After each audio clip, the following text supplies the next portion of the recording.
Yeah, we are continuing with Sanskrit, not doing the introduction to the Vedas. So, those who came late. Now, in both the examples, both kinds of examples, both kinds of poetry, Shabda Chitra and Artha Chitra, so one has always this, like amazing feel. Okay, how does one create? This shows the great mind, the capacity of the mind, and the language which was available to that mind to conceive and give expression to that conception. And both that language and the mind, the culture that they have created, the whole civilization again based on this culture. This is where the real greatness of India, of this country lies.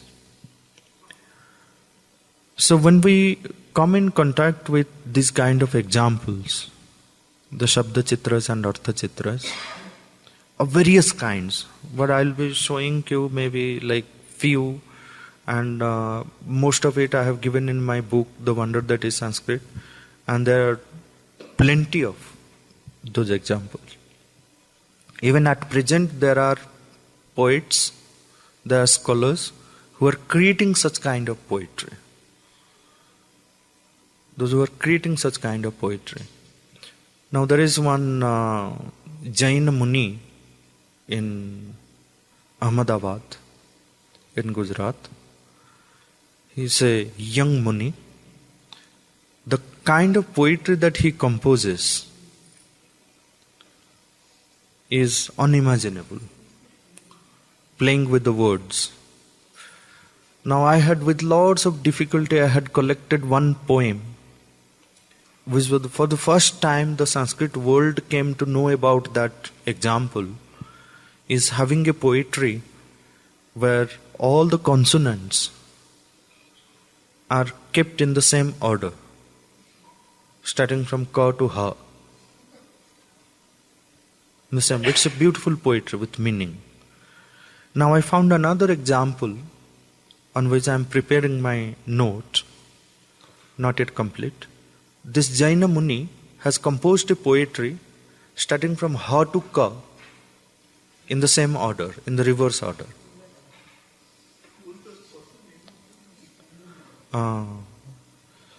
Vijay Sundar Muni.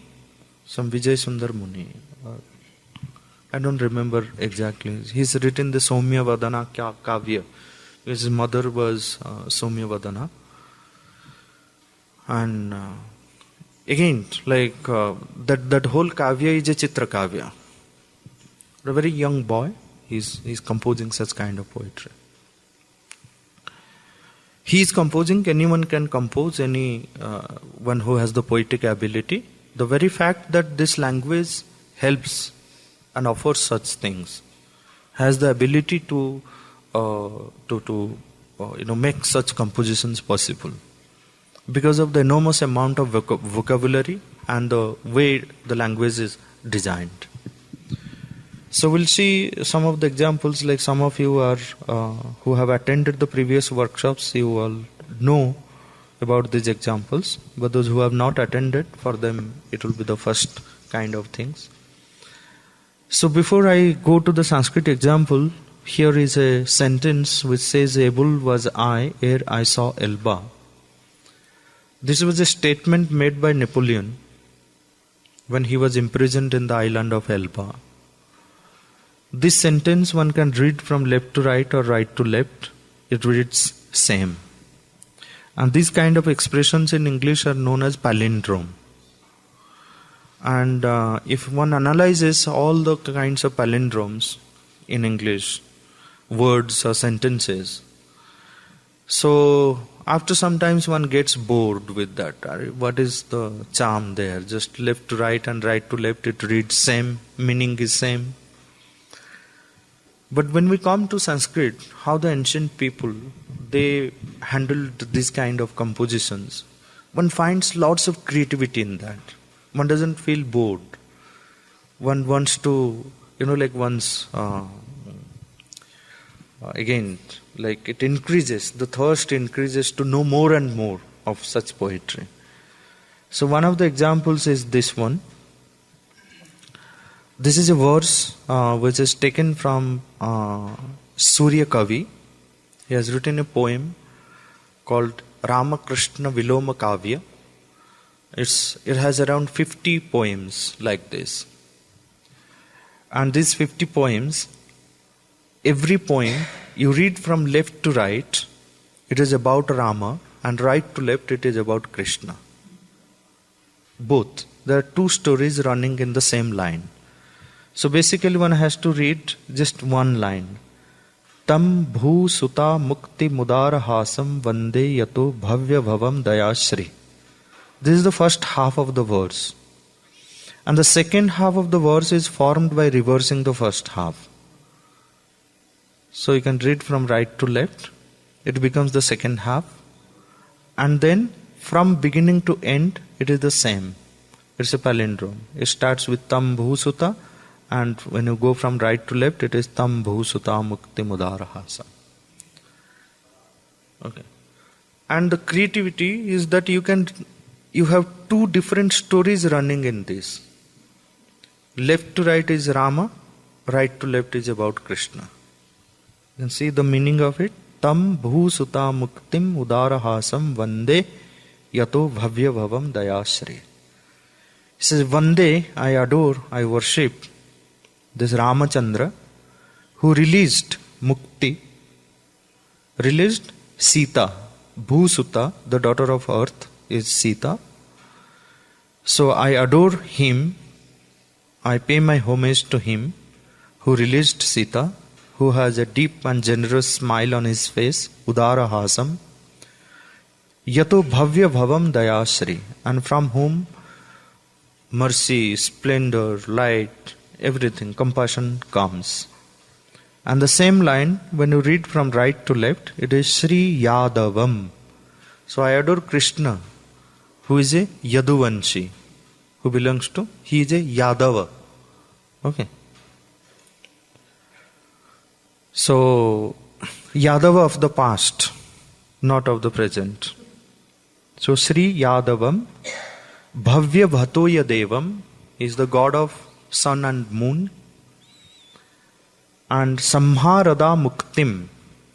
Samharada Mukti, if I say it in Hindi, it will be very clear that जो संहार देने वालों को भी मुक्त कर दिया, means one who liberated the one who wanted to kill him. If you remember the episode of Putana, so Putana came to kill Krishna, but ultimately she was killed by Krishna, and because she was killed by Krishna, she was liberated. So one who liberated even the one who came to kill him. Samharada Muktim Uta Asubhutam, one who is the Prana Bhuta, the very life of the creation. To that Krishna is my Namaskar.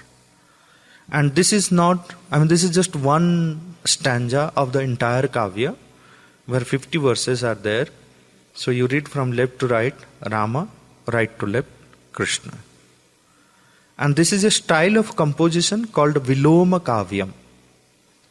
And using this style of composition, it's not just Surya Kavi, there are many Kavis who have created so many Kavyas. So you have got Raghava Pandavyam. You have two stories, many stories, they take two characters or two events from the Mahabharata or Ramayana, or one character from the Mahabharata, one character from the Ramayana, and then compose this story, Viloma Kavyam. And it's rich, the whole gamut of literature of Chitra Kavya is rich with such Kavyas. Here is one more verse. Usually what happens, these are called the Shabda Chitra. Shabda Chitra means playing with the words, with the sounds. So sometimes you have got Vyanjana Chitra, you have Swara Chitra, playing with the vowels, playing with the consonants. Okay. In Vyanjana Chitra also there are various formats, again various patterns. You play with the short syllables or long syllables. Okay. You either play with one single consonant or two consonants or three consonants. You have poetry with single consonant, poetry with two consonants, three consonants, four consonants, consonants of a particular group. Like there are groups of sounds. The first group of sounds is ka, kha, ga, gha, nga. Then you have cha, cha, ja, ja, nya. So sometimes the poet will select one group of sound and then create a poetry. So why does a poet do that? And where does he implement it? All the great poets like Kalidas, Bhartrihari, Magha, Bharavi, Sriharsha, all these great poets have used this Chitrakavya in their poetry. Especially when there is a war scene, Yuddha. When the battle happens, because there is nothing much to describe. There is no poetic element that they can add in a war scene. You describe the nature, you have a lot of poetry. But in a battlefield, what are you going to discuss?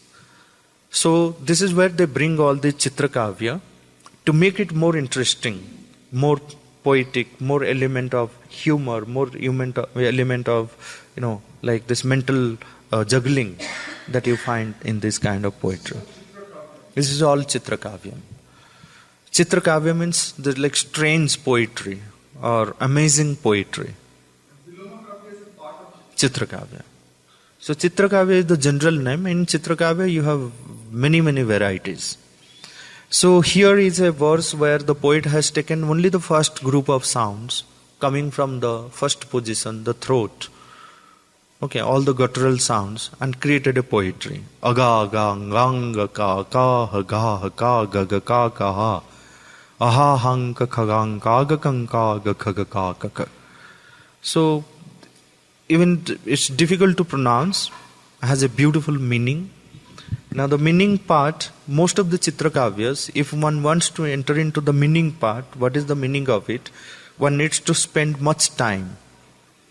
Because here, the meanings are very forceful meaning. So that is why in the Kavya Parampara, in the poetic tradition, these kind of kavyas are known as the low type of kavyas, adhama kavyas. They are not uttama kavyas, adhama kavyas. The kavyas of low nature, low type, okay, inferior type. Because here the meaning is not important, they play around the words and meanings are imposed sometimes. But still one can look at the brilliant mind, how did they think of bringing such meaning and bringing such poetry or composing such poetry. And most of these words were, the verses were used when, for example, there are situations where someone loses a part of the mouth or the speech organ. And that character has to speak out what happened with. So how is he going to speak without that organ? Okay. For example, Shurpanakha. She was the sister of Ravana. Now her nose is removed, or cut, affected. Now she goes back and she has to speak to Ravana what happened with her. How is she going to speak without the nose? So there, what does the poet do? So he removes all the nasal and oronasal sounds from her dialogue. So Shurpanakha speaks clearly to Ravana. So there one can close one's nose and speak those words clearly. So this is known as Niranunasika Champu. Niranunasika Champu. Champu means a mixture of prose and poetry, where Shurpanakha is the character. She has maximum dialogues. She is speaking to Ravana, but you don't find their anuswara, you don't find their use of na, nga, ma, nya. You don't find. So she speaks clearly. Niranunasika Champu. There was another poet, Mallikarjuna Bhatta. So he found that many people, while doing the Parayanam, reading the text of Ramayana, are spitting on it. Because when you speak, so it's natural that something comes out and then falls on the text. So he found it to be very unholy. He says, no, this can't be. So he took a sankalpa to recompose the entire Ramayana and remove all the labial sounds. So then you don't have the use of lips. So there is no question of spitting on it. So there is a called Nirosthya Ramayana. Nirosthya Ramayana of Mallikarjuna Bhatta, where you have got above 24,000 verses, and you don't find the word Rama in his Ramayana because Ma is a labial sound. How does one create so many thousands of verses removing a whole set of sounds? Pa, pa, ba, ba, ma, u, and all these things are not there. And you read it without your lips. Even those who have got the split lips can't pronounce the labial sounds. They can easily read it. Example. So you can look at my lips. I'll read out one verse without labial sounds. There's no movement or use of lips. Nayana nanda janane nakshatra ganashalini aghane gagane drishti rangane diyatan chakrit. So you don't have the use of lips because there is no labial sound. Pa, pa, ba, ba, ma, not there. So these are again like Vyanjana Chitras or Swara Chitras. The meaning part I will not come because it's something about the description of the water, Ganga water. It takes time to explain you each word.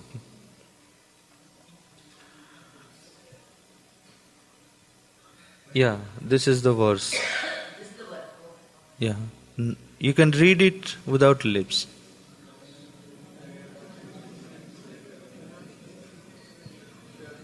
So after reading 100 verses like this, you will forget your lips.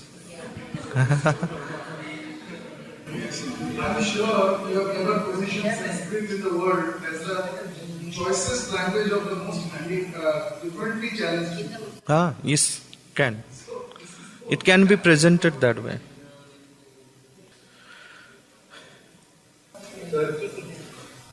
You want?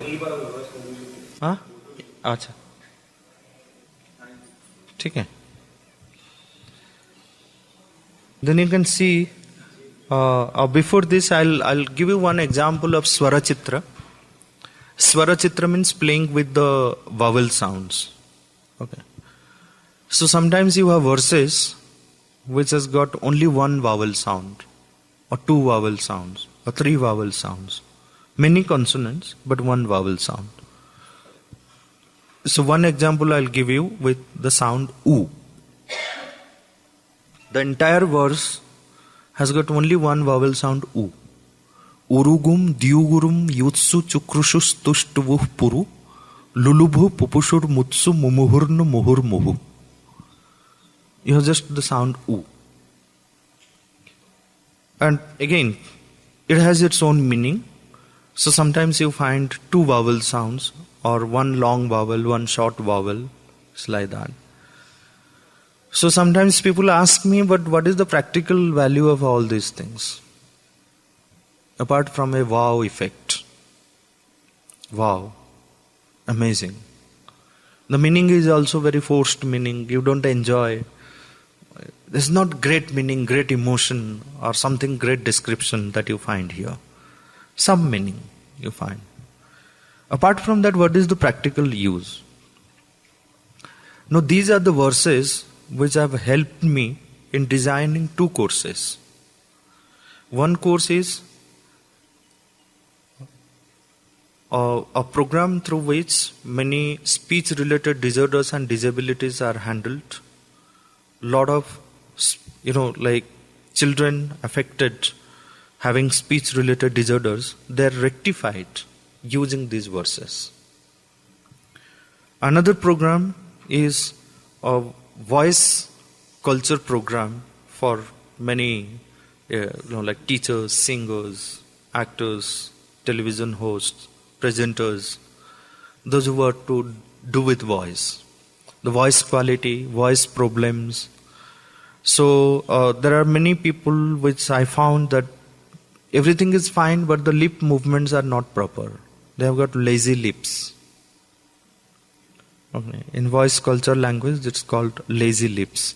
Movement are very slow.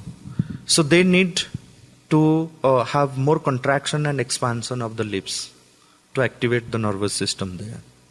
And in the voice culture, what they do, they put some, wooden stuffs like this, and then they will remain in that position, and then they will be given certain sounds for extra expansion and contraction. So I use these verses, like I use the U verse for contraction and I verse for expansion.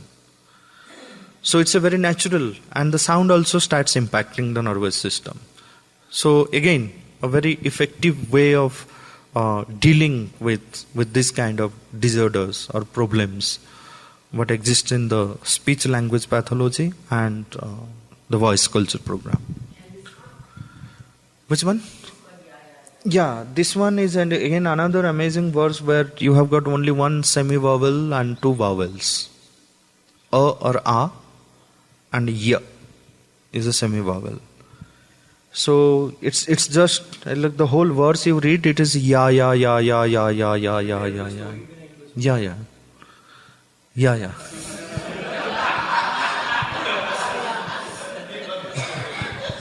So that is why we say, like in a day we say so many times ya. So we are actually speaking Sanskrit, no? Yeah. So this particular one has a beautiful meaning, and this verse is a part of a whole poem known as Paduka Sahasram. It's available on the internet with English and Tamil translation. You can download and read it. There are 1,000 verses in the Paduka Sahasram, composed by Vedanta Deshikan. He was one of the greatest poets of 13th century. Greatest poet. So he was once challenged.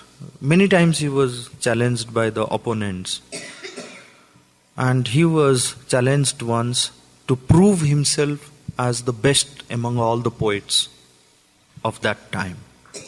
So the opponents had given him this challenge that if you want to prove yourself to be the greatest among all poets, so we give you this challenge that you start composing sunset. Sunset you start your composition, sunrise you end. So with this span of the time between sunset to sunrise, that means overnight, you have to create 1,000 verses. And they gave him a very dry topic, very, very dry topic, that he has to describe Vishnu's wooden sandal, Paduka. The description of Paduka in 1,000 verses. And overnight. And he did it. He did it much before the sunrise.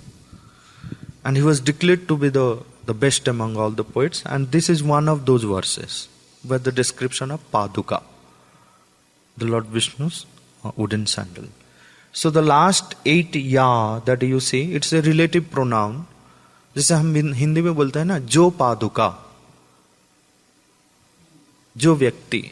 So ya paduka, ya paduka, ya ya ya. Ya means to go, aya means to come. Okay. Ja, ya. In Sanskrit it is ya. In vernacular language it is ja. Okay. Aja. In Sanskrit it is aya. Okay. So aya, the paduka which is used for going and coming. So this is one word here. Another word is aya.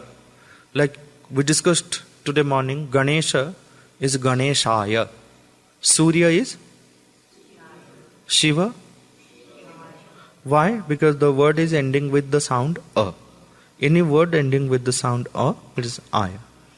If the word is a itself, a means Vishnu. Because in the Gita, Krishna says, Aksharanam akarosmi. I am the a among all the aksharas. So a is another word name for Vishnu. Okay, so a. Now, for Vishnu will be aya